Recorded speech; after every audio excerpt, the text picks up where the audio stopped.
What's going on, everyone? Thank you for coming back to the channel. In this video, I'm going to show you you can make your very own kick from scratch using Serum. Let's pull up our Serum. If you grab the Wolfie Drum Kit, these presets are all in there, so you're just ready to drag and drop, get right to it. But if you don't have that, what we're going to do is we're going to click on Oscillator A. We're going to go to Analog, Analog BD Sine. From there, we're going to take the octave down 2 so that it plays out like this. And then down here, you'll notice that I brought this all the way over. If I have it all the way out, it's going to ring out kind of like an 808. This first envelope controls how long the sound plays out. So I'm going to bring mine over to about right there. And that's what we have. From there, I took the envelope 1 and I put it on my noise, turn my noise on, and then we can even raise this up a little bit. Bring this out. If you can't hear it too much, it's giving it that clicky sound. So I'm going to lower that down just a little bit to about 10. And then from there, I also took this first envelope and I put it on my cutoff and my resonance. From here, we can adjust the cutoff. I like to go between 60 and 100. Gives it that cut. And then from here, this green line that moves just tells it how much further out you want it to go from the stopping point that you set. Same thing for the resonance here. This increases it, lowers it, and you can decide where you want the resonance to really stick, or how much resonance to be applied instead. So after we have the sound, we're going to draw it to my mixer 1. And here you'll see I have an instrument 1 and texture. And I'll go over the routing of these so you guys know. If you saw my 808 video, I go over this as well, but I changed it up since the last time. So for my first instrument, it goes into this EQ. Then you'll see it down here, push into this effects 1, into compression, into my second compression, out to my master. I don't always use 2 compressors, but sometimes I like to. Sometimes it gives it a cooler sound or just has more of a unique characteristic to it, depending on the compressors I use. For my second texture, we're going into this EQ here, EQ texture. This one feeds into my FX2 and then does the same, into this compressor, into this one, which gets sent to my master. So after we load it up into our first mixer, this is what we'll have. So we'll go into here. I take out some of these highs. So to do this, you just go up here, and from here, you just push it all the way up, and you can drag it out. We can even take out a little bit more of this. Sometimes you don't have to do this. I just like to do it. It makes me feel like I can control where the bass and the body and everything's really hitting.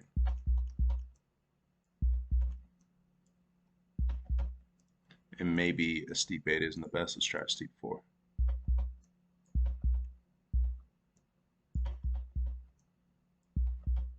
So we're going to keep about right there, about 57 hertz. Drag this one out to about 405, 403, something like that. And that's what it looks like. So after we have the EQ in like that, we're going to bring in our Puitek EQ. I boosted at 60, and I just brought it to 2.8, attenuated to a 2.5. Without it, with it. Gives it a little bit more kick. Now there's not a whole bunch of high end. If you want, I'll turn these up.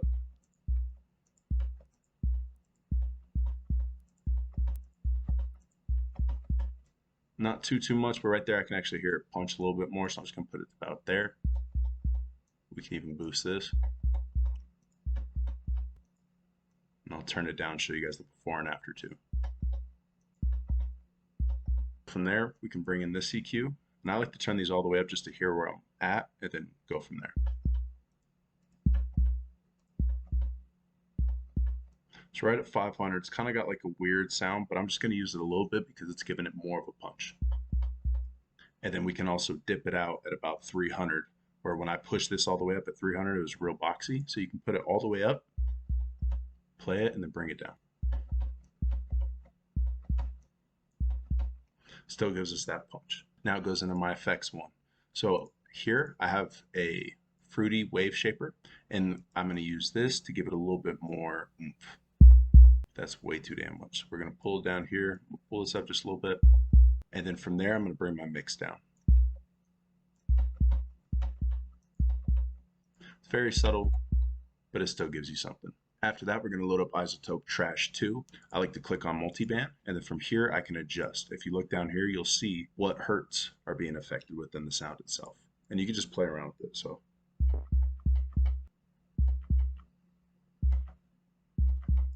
put that one to about there. Now on my band 1, we're going to solo it by clicking this. For this guy, I might add some saturation. And again, there is no right way to do this. Just play around with it and see what works best for you.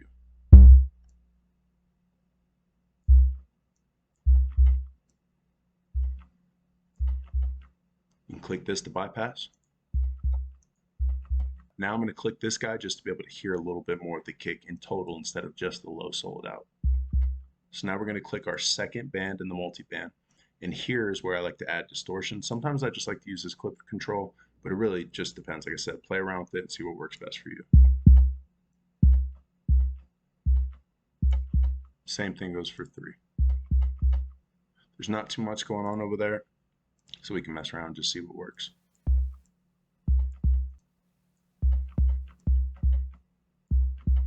Toggle on and off between your bypass too, and just make sure that everything you're hearing is exactly what you want to hear. From there, that would push into my compression 1, into my compression 2, but this isn't much of a kick. I think this is a little too long, so we're going to come back over, just going to bring our decay down. Now, within our effects 1, I have this guy here. If you click this, you have a different preset for whatever you're trying to go for. So we'll just click through and find one that sounds good. So I'm going to use that guy.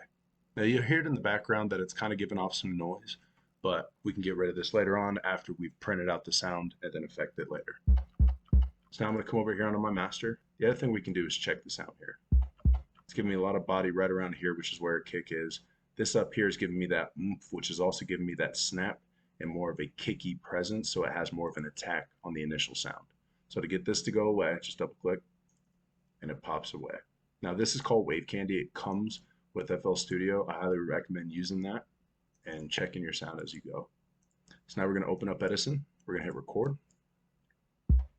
And then we're going to listen back to it. This one has more of an attack up front. Now I don't always like using this guy right here, this trim side noise. I do, but I don't, and I'll explain why. So we hear that, right? But if we just trim it, kind of clicks in and kind of clicks out. And we can get rid of that by going to declick in and declick out. But for this purpose, I'm just going to do this on my own. So I'm going to go here, I'm going to do that, highlight that, I'm going to listen to it. Just come in here, just get right up next to it. Doesn't have to be perfect, and hit delete on your keyboard. We're going to highlight all that and get rid of that as well. Then up here, we're going to go to normalize. Now you hear it kind of go out there, so I'm going to hit declick out. Now you can hear after this initial sound plays, you can hear that static too much. And that static comes from our distortion effects. So what I like to do is I like to highlight it, and then I hit this guy right here, the fade out. Maybe I'll even do it about right there. I'll just click it a couple times. And then we're going to trim out the rest of this noise here. And then we got it. So now we're going to come up here. We're going to click this little button for your channel rack. And then we're going to hold this. We're going to drag it into here. Now from here, we're going to route this into our second one. Now that we have this on there, we can go into our parametric EQ. I'm going to put this to default, and we can listen to it. If I raise this up, you'll hear that kind of staticky sound. To get rid of that, grab this, go all the way up till it's 4 dots, and then slowly slide it over as you play it to decide how much you actually want in the sound. And then same thing for here, except I'm going to do it like this. And I'm going to change this to a steep 4.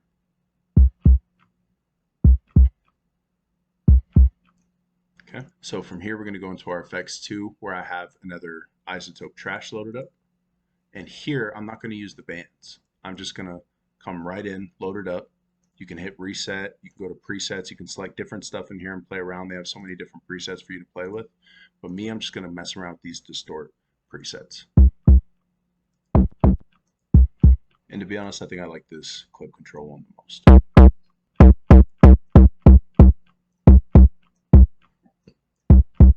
Now I'm going to leave it to here, but I'm going to bring my wet knob back down to dry.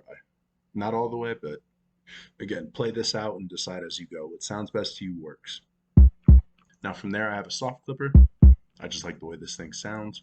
To be honest, the only reason I put it on there, just like that, okay? Now this goes into my compression 1, where I have CLA 2A loaded up. From here, you'll notice this little flat button down here. If I have it flat, it's really just going to affect the lower frequencies. If I have it at high, it's going to affect the higher. You hear how like you can hear that high end distortion now? Put it here, can't really hear it that much, but it is driving. With that being said, I'm going to put it to maybe half. That way we can get some of that distortion sound that we have in the high mid area coming through. From here, just adjust this knob until you start seeing it knock down. My first go around, I like to get it to around -5. Okay, then I'll drive it up. Looking at my meter over here, and again, we can use this thing even. Okay, right click, go to this. Oh no, sorry. Go to your meter and just see where you're hitting. I want to try to hit right between 10 and 8 initially, and that's just the start. And this thing, one small movement goes a long way, so you don't have to do too much. So that's good. So this is my first compressor. We're going to go over here to my second one. I'm going to open this guy back up, but I'm just going to shorten it down. Right click, go to your meter.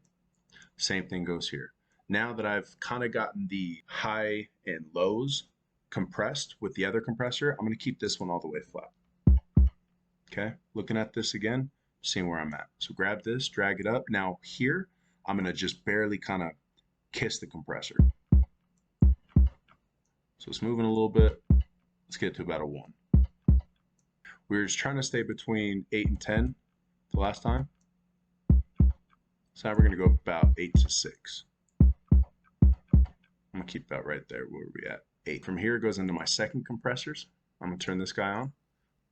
One of my favorite compressors. This thing can like do anything. You'll see that my release is in the middle and my attack is in the middle. If you go all the way over here, this is the slowest attack.